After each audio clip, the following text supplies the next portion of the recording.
Hey, and welcome to Matt and Jess TV. I am Matt And I'm Roast. Jessica Bun Bun. This is our reaction and review for Pluribus Season 1, Episode 4 on Apple TV. I hope you guys have all cracked open your cans of dog food and you are ready to dive in to what is a very complicated hour of television here. I just want to give a little thank you to the show for giving a little bit of a nod to the Fly episode from Breaking Bad, because that is absolutely one of the best episodes of TV ever made. And having sort of that moment with Manousos where he was like in there and the Fly is in there, and I'm like, oh my goodness, we're getting a little nod. I was eating so well. I was eating better than that dog food. We all were. No, I was so I just loved excited. it. I love that episode too. And I know that I've come on here and complained sometimes about these elongated Vince Gilligan visual sequences that he does. And at times on Pluribus, it reminds me too much of Breaking Bad and Better Call Saul. But I think a lot of that stems from how close to perfection the Fly episode was. And like, that is such a landmark. Perfection. That anything he does that's of that same style, it's going to get compared to that. And a lot of times I think that is to his detriment, but you can't put a Fly on a Vince Gilligan show, I think, without all of us really thinking a lot about that. I think the entire, opening sequence here with Manousos was really, really interesting. There's a lot of stuff to unpack there, but then we also have at the same time Zosia and what Carol chose to do with her in her quest for the truth. I feel like there's gonna be a lot of comments on this. Yeah, I mean, she really went to the extremes to be able to try to figure out how to reverse this now that she knows that there is a way and that they know what it is, but they're not saying. But at the same time, I mean, what they're doing also not that great. Yeah, we have a lot to get into here on all of this and so much more. Before we do, though, be sure to hit that subscribe button because we are going to be here breaking down Pluribus all season long, diving into theories, what's really going on with this RNA sequence, everything else, and we don't want you guys to miss any of that. Absolutely. And if you want to talk further about the show with us, you can head over to our Patreon. I'll leave a link for you below. We're having chatter over there, all kinds of discussion polls, all that. Thank you guys so much for your support Thank there. you. Okay, so let's just start by talking about this whole Zosia issue, because it's a good question for all of you in the comments too. Do you think Carol ultimately did the right thing here? And I cringe almost even saying that. I know there were a lot of people who really disliked her in the first few episodes and felt like, okay, she's bringing about these horrible things. I would be a little bit more defensive. Yes, she led to people dying with her angry outburst, but she's not biologically prepared for the idea that her getting angry is going to lead to other people shutting down. Like, she never intended for any of that to happen.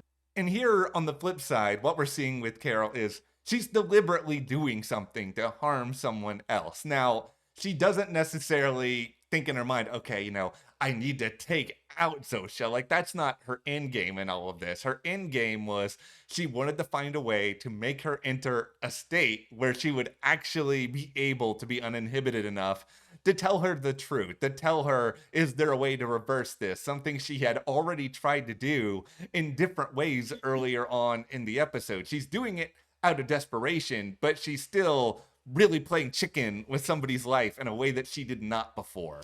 Absolutely. It is the first time that she's knowingly doing something that could be hurting somebody or killing somebody. I mean, we saw Zosia go into cardiac arrest at the end of this. I mean, this then, if we lose Zosia, then this is something that Carol has done knowingly that there was a risk of something like this. Yeah, and I feel like this would sit on her conscience a little bit differently. I think they justified her getting to this place well enough in this episode. I'm not sitting here condoning what she did, but they took her through the steps of trying to have a normal conversation about it. We saw her trying to get Zosia boozed up not that long ago. Like, she did do different things in the hopes of trying to get to an answer because she firmly believes that this is not the answer. You are taking away people's free will. You have kind of decided for yourself, whoever's beyond all this, and we'll talk plenty about that, all right,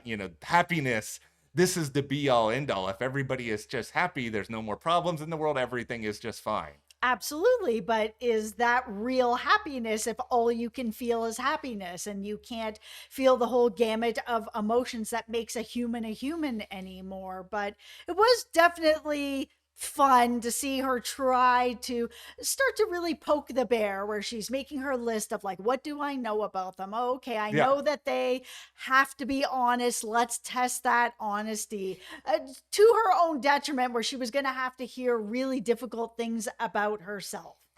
Her inducing herself in this episode, Ray Seahorn must have had the I time of her know. life filming that entire sequence. And yes, it's very, very dark. And I guess in a weird, twisted way, you can say this is another Breaking Bad comparison because we're talking about somebody using something here. But Mhm. it was really motivated by, okay, I need to know if this stuff works on me, because if I can find a way to get through to myself, then all right, I can find a way to get through to these other people. Because, based on the lore we have been given so far on this show, these other people that joined, they're still human. They're just humans that have been inhabited with something else. They've become a larger part consciously of a collective. So I think then, in theory, in her mind, all right, this should work, but you're still dealing here with the level of science and medicine. Like, depending on the person, this is always going to work differently. Yeah, she's a novelist. She's not a doctor. So her grabbing a couple pages out of a textbook and Yeah. grabbing a few drugs and hoping for the best at home to, videotape herself. Like, she got very lucky that nothing worse happened to her than she told a couple of truths and then fell asleep. And one of those truths being that she is attracted to Zosia, which is something that I've been kind of diving into as well. The idea that love cures all. Yeah, and the idea of her being attracted to a version of a character she created, I thought this Yep. show illuminated that in a really interesting way, because Mhm. we have this conversation with this dude. And I will say, while this whole conversation was going on and I was watching it, I was texting Jess, because this guy, he is an ultimate, and I don't know if this should be a new term. It's the, oh, it's that guy where you've seen somebody on like 800 different shows, but you can't figure out who they are. Yeah, I know him from American Horror Story, the New York City version of it. He's so good. He Yeah. really is so good. So she's having this conversation with this guy Jeff Hiller is playing, and Yeah. she's getting this information from him about, okay, how does Helen really feel about my books? And it was just this interesting connection that, okay, Helen didn't necessarily have this overwhelmingly positive thing about this story when she knows that, all right, this was not your original intention. Your original intention was to fashion this character into this. I'm not this, so how do I feel about that? I think it probably led to kind of a complicated relationship between Helen and the work that made Carol famous. Yeah, I mean, we know that Carol wanted the pirate to be a woman, and Yeah. that was something that she felt strongly about and decided to make a different choice to make it more acceptable and sell Hmm. more books and all of that. And she felt like she sold a piece of her soul to be able to make this money and have the success, but she doesn't feel good about it. And then, of course, in comes Zosia, who looks Yeah. exactly the way that she pictured it. You don't get into being a romance novelist because you just think you're going to get rich. Because if you're going into that, then like ridiculous. Like any art, you're not really able to just be like, okay, I'm going to pluck this out of thin air because it's going to make money. It's art. And so few people end up making a living at it, let alone being rich out of it. So she had to have been doing this because there's a part of her that is romantic and wants that big adventure, that big love in her life that's, overcome all the biggest obstacles to get to that love, which is why I really do believe that Zosia is going to end up being that love for her, the thing that either ends up having her decide to join of her own free will, Hmm. or Zosia coming out of her own free will to be with Carol. That's why I feel like this episode theoretically may be a very big turning point for Carol, because she now has to react to the idea that, okay, here is someone I did have an attraction for who Right. I nearly killed these other members of the join, or just begging to go in and save her. I think she really has to wrestle with this, but there's a part of this, this desire for affection and big romance that you're talking Yeah. about. Like, that's always been, I think, in her to some degree. I think that's why she may not love every version of this book product she's putting out there, but I think she still acknowledges there's a lot of her still in there, and I think she can't separate herself from all of that. But I think at the same time, that guilt that she feels for not really owning herself or knowing how Helen felt about it, I think that's why she went through this whole trial period, shall we say, sort of doing the equivalent of going in and fighting Melania and Elden Ring when you just have a stick and you're just like, okay, I'm probably gonna die, but maybe if I hit Melania enough times with this stick, I'll magically figure it out. I think that was her through this whole testing period. I'm laughing because I died so many times. We all did. We all did. But that's the thing. I think Carol had just reached this point where she's just like, to use another metaphor here, if I die, I die. But I want to at least die feeling like I'm furthering along an end game here. If I'm interested in Zosia on some level, I need to find a real Zosia. Absolutely. But we're now in this spot where I feel like Zosia's not going to die. Like, they're all begging to save her. I feel like that part of this is ultimately going to be settled. I'm just not sure. I mean, it's Vince Gilligan, right? Like he will kill people off, and he will kill off more main characters. He's not afraid. Okay, let's all just have our tinfoil hats now, because I think there's a lot Yep. to get into with this question of, all right, well, how can these people be cured if it's theoretically very much possible that they then can? Yeah. So we know that Zosia's not telling Carol everything. So clearly there's something that is there. And we know from the very beginning of this series, everyone, all these humans, save for potentially the 13, they've been hit with something. This RNA has come in, affected them. Who then created it? Because this was coming from really, really deep space. And if it's aliens, like, let's just say it's aliens for a minute here, and people are lying to us.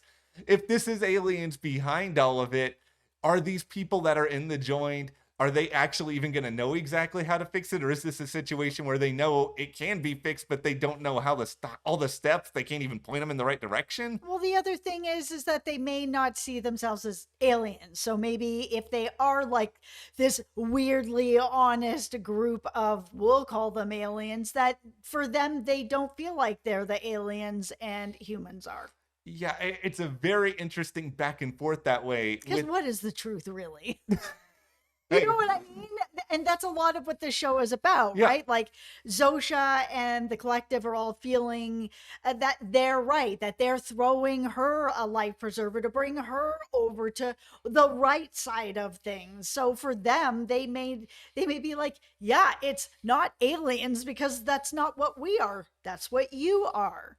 This is going to sound really, really corny, so bear with me, All guys. right, Vince let's go. Gilligan worked on the X-Files. The truth is out there. And by that, I mean, I think that the version of the truth has probably already been presented on the show. I think it's very easy to get super, super obsessed with, all right, aliens must have done this because, oh, maybe they're trying to just completely take over humanity and use them for whatever they want, and they need them in a docile state so that they will never feel threatened or afraid. They can just come in and do whatever. But, that's not the most interesting story in the world. But That story's been told. I know, but I'm sitting back and I'm thinking, okay, well, maybe this is not so much about, why this is happening. It's about how Carol is going to get them out of it, and she is, as this show has been hyping up, curing these people of happiness and allowing them to find their true selves again. And it's going to be more about her journey to find the cure. And maybe it doesn't even matter so much if this is aliens, if this is, I don't know, some human research group that was able to project this into deep space. Yeah. I mean, if they did that, why in the world would you want to do this to other humans? Yeah, I mean the reasons could be endless. If there's, let's say, a 14th person that's out there that is the scientist that's behind all of this, to have projected it into space, to have it bounce back to Earth so that it looks like it's not from Earth, so that no one's going to be looking for them. Yeah, I just feel like, based on everything Vince has said, this is a little bit sci-fi. It's more about humanity, that it just feels like that's more of where our focus should be. And that is how Carol could potentially get through to someone like Zosia. And as fairy tale like as it may be, I think it really just does come down to I think Carol at a certain level has to stop the desperation, has to stop the I'm going to do all these terrible things to myself. I'm going to try all these different experiments and see what happens. I think just getting to the root of Zosia may actually be a part of the solution here. Yeah, I think it's hard when you've got Zosha on the other side where she's like, "Well, how much longer do I have?" "Oh, we're working around the clock on it. Yeah. Could be a couple weeks, could be just a couple months, but it could just be a couple weeks."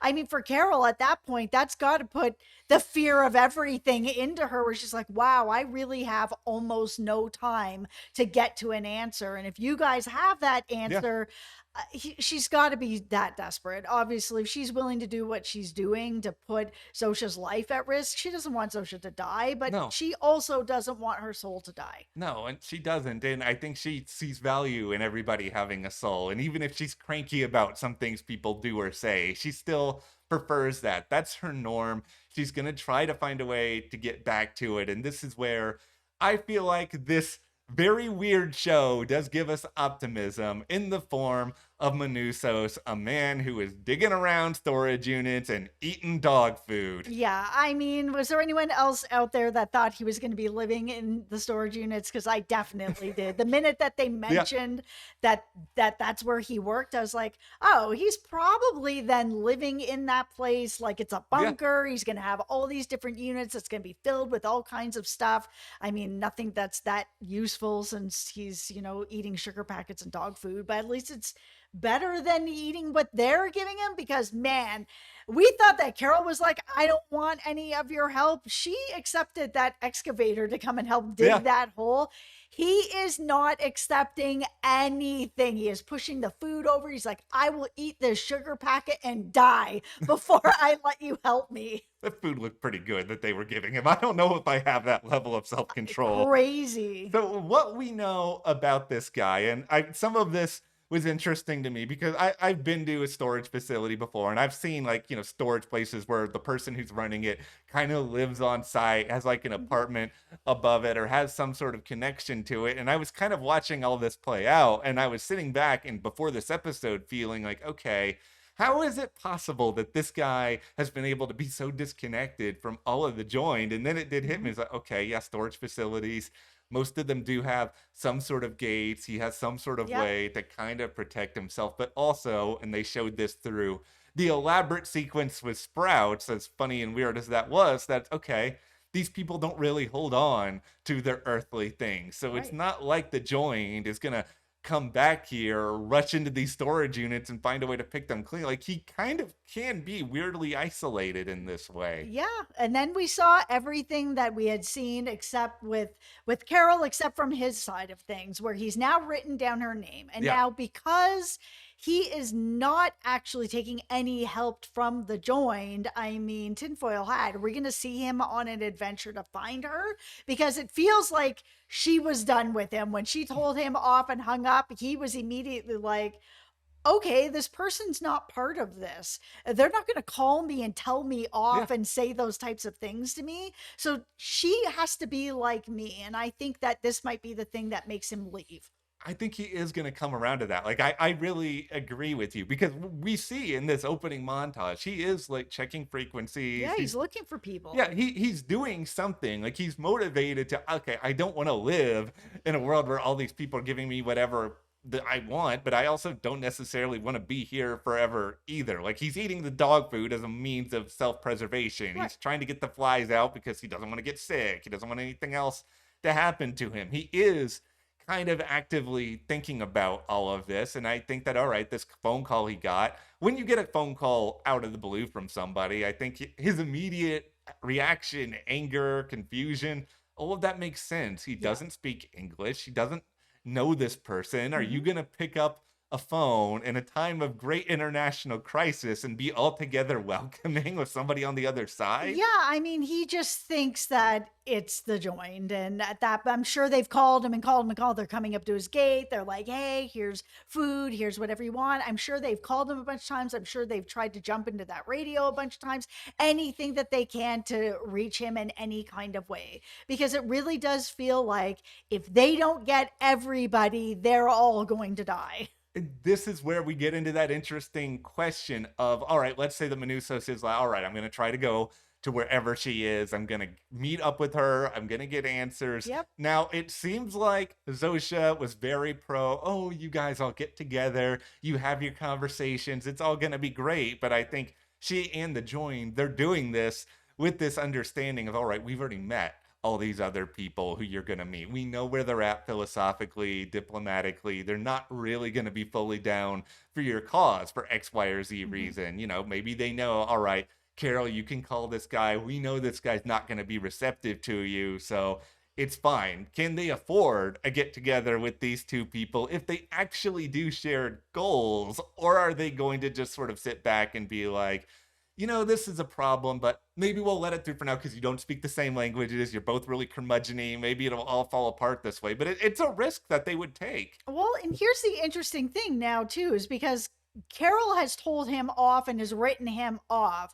Now we have him who has not written her off anymore. In fact, he's written her down. So, how then does he get from where he is to where Carol is, or get in contact with her in any kind? She's not sitting by a radio waiting for No. him. Like, is he actually going to have to talk to the joined to be able to get on a plane to get to her, or is he going to find another way?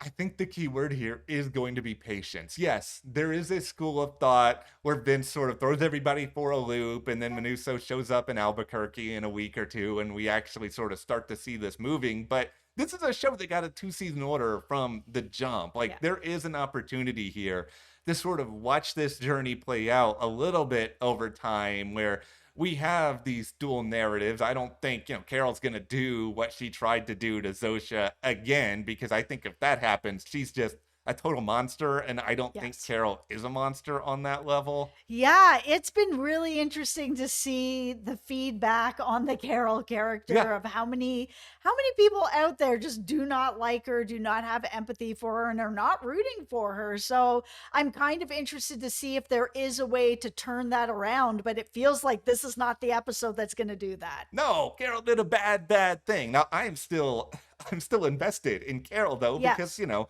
we've seen tons of TV characters do really bad things. Does that make us stop watching? And I do feel like No, we watched Succession 5 times. Yes. Like, absolutely. You can have characters that are bad people that are doing bad things Yeah. and still find a way to root for them. And Carol's at least doing her bad thing for a good reason. Like, she actually does want to help these people. It's just she's at a spot where she feels it's like she's cornered. She doesn't have any other way. I think the glorious irony of this show is that Carol is eventually going to find happiness in trying to make these other people happy, and that's going to be kind of the thing that does it. Yes. But that is where we are with Pluribus Season 1, Episode 4. What did you guys think about this episode? Where do you feel like Carol can go at this point to try to break this cycle, to actually get some answers? Give us your thoughts, your theories. Hit that subscribe button as well so you don't miss any other coverage here at the channel, and help us get to 100,000 subscribers. Thank you so much, Thank and you. we will see you here next time.